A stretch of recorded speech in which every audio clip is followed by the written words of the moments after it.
ආර්ථය දාගෙන ඒගොල්ලෝ හිරේ ගියාම ඒගොල්ලෝ නියෝජ්‍ය ඇමතුමා ඔබතුමා කතා කරන්න. ගරු නියෝජ්‍යකාරක සභා සභාපතිතුමනි, අද දවසේ කම්කරු අමාත්‍යංශයේත් රාජ්‍ය පරිපාලන පළාත් සභා සහ පළාත් පාලන අමාත්‍යංශයේත් විවාදයේ පැවැත්වෙන දිනේ. අර ගම්වල කතාවක් තියෙනවා ගැරන්ඩින්ට භූමි තෙල් ගැහුවා වගේ කියලා. මීට කලින් කතාව ඇහුවමත් මට හිතුනේ එහෙම. ගැරන්ඩින්ට භූමි තෙල් ගැහුවා වගේ. අපි මත්ද්‍රව්‍ය සම්පූර්ණයෙන්ම රටෙන් තුරන් කරන්න ඕන කරන මෙහෙයුම දියත් කරනකොට ගැරන්ඩින්ට භූමි තෙල් ගහලා විපක්ෂයේ. ඇයි මේගොල්ලෝ විවිධ විදිහට මේ මත්ද්‍රව්‍ය ජාවාරමත් එක්ක මත්ද්‍රව්‍ය වෙළඳාමත් එක්ක සම්බන්ධයි. ගැරන්ඩින්ට භූමි තෙල් ගහලා. අපි රටපුර අපරාධ මර්ධනය කරන්න මෙහෙයුම් දියත් කරනකොට අන්න ගැරන්ඩින්ට භූමි තෙල් ගහලා කලබල වෙලා තිබෙනවා. සංවිධානාත්මක අපරාධ මර්ධනය කරන්න ඕන කරන මෙහෙයුම දියත් වෙනකොට අපේ පොලිසිය හමුදාව ඇතුළු ආරක්ෂකයන්ස මැදිහත් වෙලා අන්න ගැරන්ඩින්ට භූමි තෙල් ගහලා. පාතාලේ මර්ධනය කරන්න මැදිහත් වෙනකොට ගැරන්ඩින්ට භූමි තෙල් ගහලා. අපි දැක්කා. ඉතින් කලබල වෙන්න දෙයක් නැහැ. දැන් දවසේ මේ රටම එකට ජාතික මෙහෙයුම ඒ වැඩසටහනේ තවත් එක වැඩසටහනක් හෙට තංගල්ලේ පැවැත්වෙනවා. ඒ වැඩසටහන සඳහා අපි පසුගිය ඔක්තෝබර් 30 සුගතදාස ගෘහස්ත ක්‍රීඩාංගණයේදී මේ මෙහෙයුම ආරම්භ කළ ජාතික ව්‍යාපාරය එදත් අපි මහජන ආරක්ෂක කමිටුවල සභාපතිවරු කැඳෙව්වා. විශේෂම බස්නාහිර පළාතේ. ඒක මහජන ආරක්ෂක අමාත්‍යාංශයේත් පොලිසියෙත් කටයුත්තක්. ඒ කටයුත්ත හෙට දියත් වෙනවා තංගල්ලේ. ඒකට ජනාධිපතිතුමා සහභාගී වෙනවා. මේ මෙහෙයුමේ ප්‍රධානියා විදියට. ඉතින් ඒ හැර අරද වෙන කිසිවක් නෑ. නෑ ප්‍රශ්න එපා. මගේ කතාවෙන් පස්සේ අහන්න. නෑ මම මොකුත් කිව්වේ නෑ. බෑ නෑ ඕන්නේ නෑ තප්පර 10ක්වත් දෙන්නේ නෑ.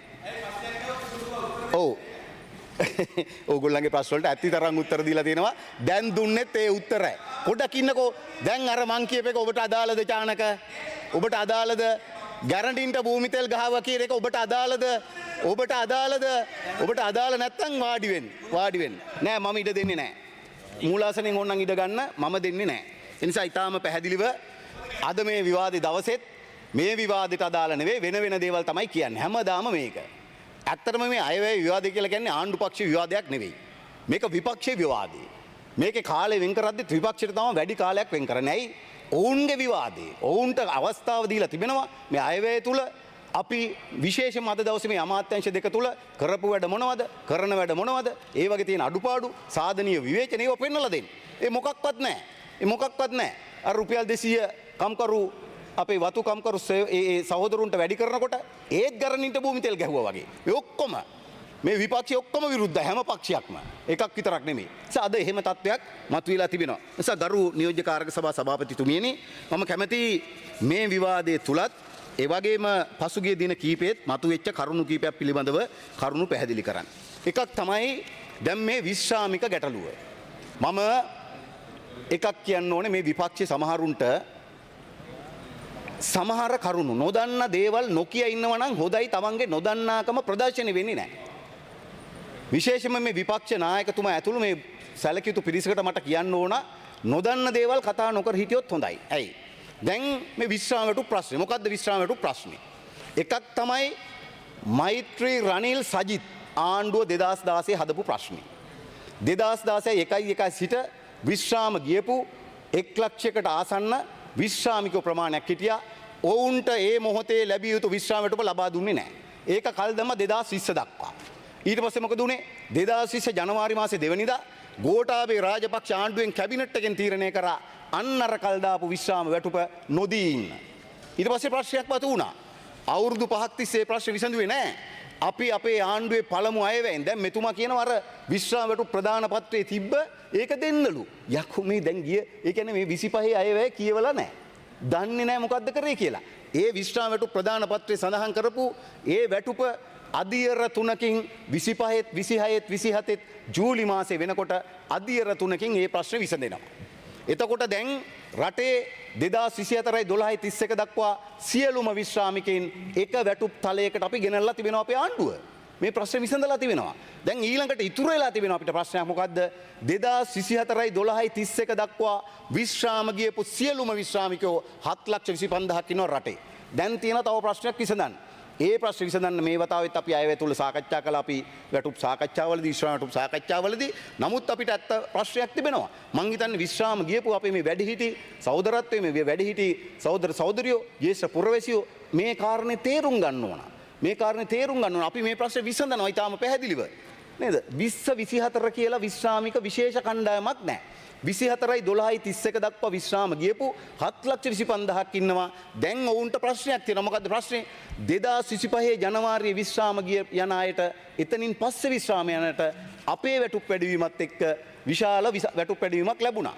විශාල වැටුප් සමහරුන්ට රුපියල් 40,000ක 50,000ක 60,000ක වගේ වැටුප් වැඩිවීමක් ලැබුණා. හැබැයි 2024යි 12යි 31 දක්වා විශ්‍රාම ගියපු අයට ඒ වැඩිවීම ලැබෙන්නේ නැහැ. ඔන්න තියෙන ප්‍රශ්නේ. දැන් අපිට ඉතුරු වෙලා තියෙන මේ ප්‍රශ්නේ අපි විසඳනවා. ඒ ප්‍රශ්නේ විසඳන දිනවකවානු අපි බලමු ඉස්සරහට. ඒ නිසා අපි මේ වැඩිහිටි සහෝදරුන්ට කියන්න ඕන වුන් උද්ඝෝෂණ කරමින් මන් දන්නේ දැන් අදත් පොල් දුවට ආවයි කියලා විපක්ෂ නායකතුමාගේ පැත්තෙන් කිව්වා. ඉතින් ඒ නිසා අපි ඒ අයට කියන්න ඕන මේ කාගේ කාර්ගේ හරි ලනු කාලා මේ වැඩේ කරන්න එපා. අපි මේ ප්‍රශ්නේ විසඳනවා. අපිට ඔවුන්ගේ දුක, ඔවුන්ගේ වේදනාව, ඔවුන්ගේ ගැටලු ඊටාම හොඳින් තේරෙනවා මේ මහත්තුරුන්ට වඩා. මේ මහත්තුරු විසඳපු නැති ප්‍රශ්න තමයි අපි විසඳුවේ. නිසා අපි අනිවාර්ය ලෙසම මේ ප්‍රශ්න විසඳනවා. ඒ සඳහා අපිට කාලය අවශ්‍යයි. කාලය පිළිබඳ ප්‍රශ්නයක් විතරයි තිබෙන්නේ. ඒ වගේම 97 සිට 2021 12 31 දක්වා විශ්‍රාම ගියපු 85000කට ආසන්න ඉන්නවා අපේ බුරු විදුහල්පතිවරු. ඔවුන්ගේ ප්‍රශ්නෙත් මේ මම කියපු ප්‍රශ්න විසඳනකොට 2024යි 12යි 31 දක්වා හැමෝම ඒ 25 වැටුපට පිහිටවනකොට 25 විශ්‍රාම වැටුපට පිහිටවනකොට ඔවුන්ගේ ප්‍රශ්නෙත් විසඳෙනවා. ඒ නිසා මේ ප්‍රශ්න දෙකම අපිට මනවින් අවබෝධයක් තියෙනවා. මේක ගැන අපිට පාඩම් කියලා දෙන්න ඕනේ නැහැ කවුරුත්. අපි වෘත්තීය සමිති නායකයෝ අපි මේ ප්‍රශ්න හොඳින් හඳුනන හොඳින් දන්න පිරිසක් අනිවාර්ය ලෙසම මේ ප්‍රශ්න විසඳෙනවා. ඒ වගේම අපි කියන්න ඕනකම තිබෙනවා දැන් මේ අයවැය තුල මේ කිසිදු අරගලයක් ඉල්ලීමක් උද්ඝෝෂණයක් අඩුම ගානේ පෝස්ටර් එකක් පත්‍රිකාවක් බෙදන්නේ නැතුව අපිට මතක අපි ඉතිහාසයේ අයවැය ඇතුලේ වැටුප් දිනාගන්න දීමනා දිනාගන්න මොන තරම් අරගල කළාද? හැබැයි කිසිදු අරගලයක් නැතුව සොච්චමත් දිනාගන්න මොන තරම් අරගල කළාද?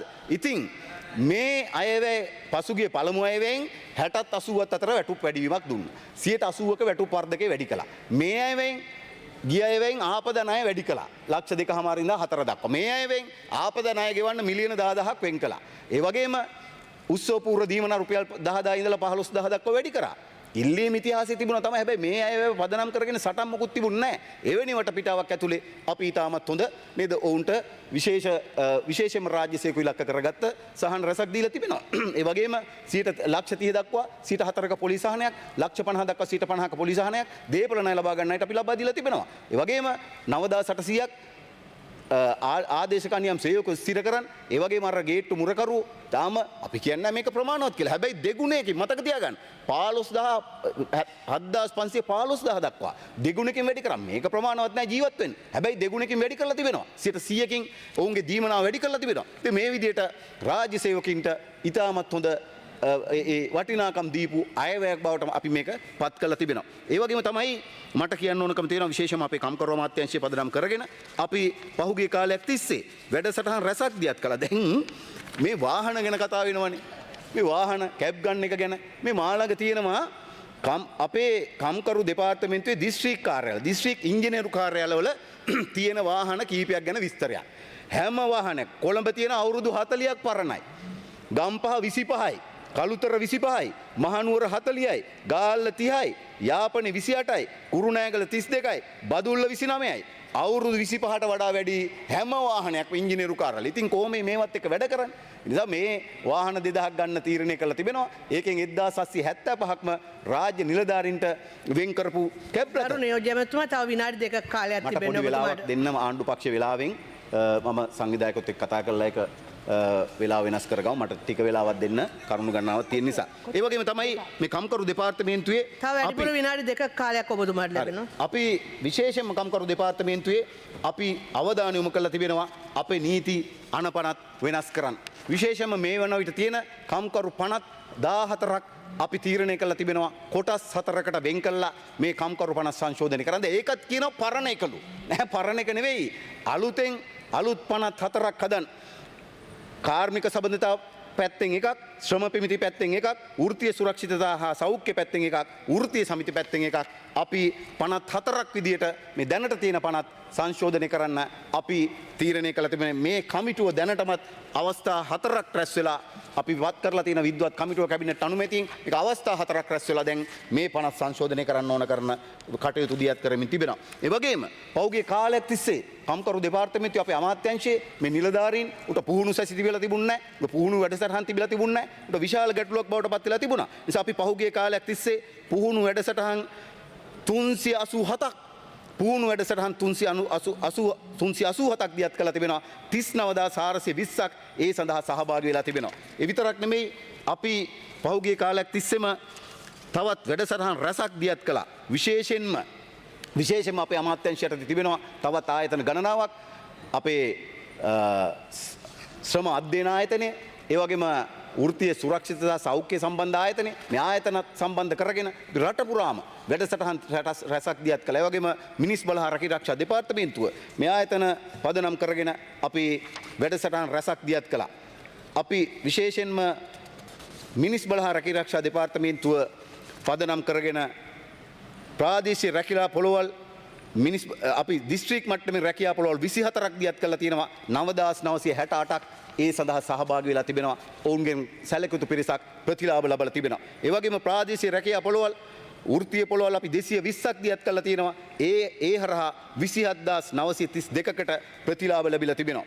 මේ විදිහට වැඩසටහන් රැසක් දියත් කළා. ඒ වගේම අපේ විශේෂයෙන්ම මේ ආයතන තුල අනාරක්ෂිත බව නිසා, සෞඛ්‍ය ප්‍රශ්න නිසා විශාල පිරිසක් අපේ රට තුලත් ඒ වගේම ජාත්‍යන්තර වශයෙන් විශාල පිරිසක් මිය ඇදමින් තිබෙනවා. අපේ රටේ සාමාන්‍ය එක තමයි ගරු කාර්ය සභා සභාපතිතුමනි පහුගිය අවුරුදු ගණනාවක් තිස්සේ 160ත් 184 ප්‍රමාණයක් මිය යනවා.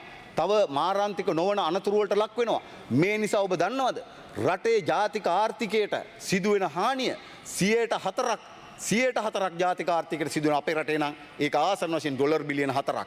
එවැනි විනාශයක් සිදු වෙන නිසා විශේෂයෙන්ම අපි කම්කරු දෙපාර්තමේන්තුවේ තිබෙන මේ ආයතනයත්, ඒ අංශයත්, ඒ වගේම සෞඛ්‍ය හා ආරක්ෂාව පිළිබඳ ආයතනවල ආරක්ෂාව පිළිබඳ මේ ආයතනත් ඒකාබද්ධව වැඩසටහන් රැසක් අපි දියත් කරලා තිබෙනවා. මේ රටේ වැඩ කරන පන්තියේ සෞඛ්‍ය ආරක්ෂාව වෙනුවත්, ඒ වගේම ඔවුන්ගේ ආරක්ෂාව වෙනුවත් වැඩසටහන් රැසක් දියත් කරලා තිබෙනවා. මේ වසර විතරක් මරණීය අනතුරු 39ක් දියත් සිදු වෙලා තිබෙනවා මේ දක්වා. ඒවම 1136ක් මාරාන්තික නොවන අනතුරු වලට ලක් වෙලා තිබෙනවා. ඉතින් මේවට අදාළව පසුගිය කාලයට වඩා අපි කාර්යක්ෂම වෙමින්, ශ්‍රණිකව මැදිහත් වෙමින්, මේ ආයතන වලට යම් හානි සිදු වෙනකොට ඒවට ශ්‍රණිකව මැදිහත් වෙමින් විශේෂයෙන්ම අපේ කම්කරු දෙපාර්තමේන්තුව කටයුතු කරලා තිබෙනවා. ඒ වගේම තමයි අපි කම්කරු දෙපාර්තමේන්තුවේ විශේෂයෙන්ම මේ සේවක අර්ථසාධක අරමුදල සම්බන්ධ ගැටලු ගණනාවක් තිබෙනවා. ඒ සඳහා අපි වැඩසටහන් රැසක් දියත් කරන්න අවශ්‍ය කරන මැදිහත් වීම කළා තිබෙනවා.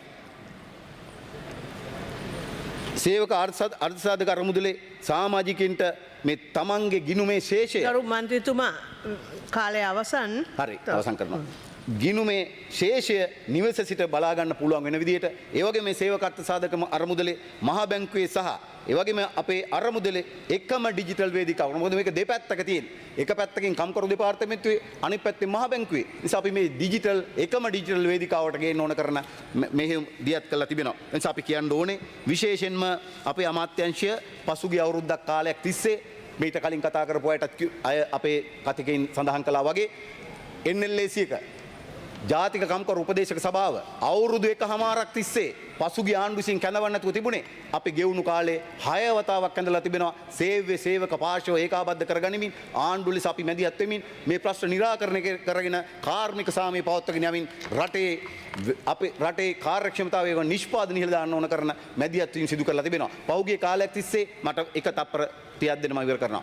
පෞගිය කාලයක් තිස්සේ ආයතන වල ප්‍රශ්න මතුවෙනකොට ගැටලු මතුවෙනකොට ෂණිකව මැදිහත් වෙමින් අපි ඒවා නිරාකරණය කරන්න ඕන කරන මැදිහත් වීම සිදු කරමින් තිබෙනවා. ඒ නිසා අපි අද දවසේ කම්කරු අමාත්‍යාංශයේත් රාජ්‍ය පරිපාලන අමාත්‍යාංශයේත් මේ විවාද ඉදිරියට වෙන දවසේ මේ රටේ සමස්ත වැඩ කරන ජනතාවට රාජ්‍ය අංශේ පෞද්ගලික අංශේ වතු ශේෂ්ත්‍රයේ අර්ධ රාජ්‍ය අංශේ සියලු දෙනාටම අපි ඉල්ලනවා ඔව් අපි මේ රට පෝසත් රටක් බවට පරිවර්තනය කරමු. අපි මේ රට හැමෝටම ජීවත් වෙන්න පුළුවන් ලස්සන රටක් බවට පරිවර්තනය කරමු. ඒ වෙනුවෙන් අපි අමාත්‍යාංශ දෙකටම සුවිශේෂී කාර්යභාරයක් විශාල කාර්යභාරයක් තිබෙනවා. සමස්ත වැඩ කරන ජනතාවෙන් අපි ඉල්ලනවා අනේ ඒ වෙනුවෙන් ඔබ සියලු දෙනා අපේ ආණ්ඩුවත් එක්ක අත්වල බැඳගෙන ඉදිරියට යන්න සූදානම් වෙමු. ඉදිරියට යමුයි කියන ආරාධනයත් කරමින් මම නිරේනවා. බොහොම ස්තුතියි වැඩිපුර කාලය ලබා දීම පිළිබඳව.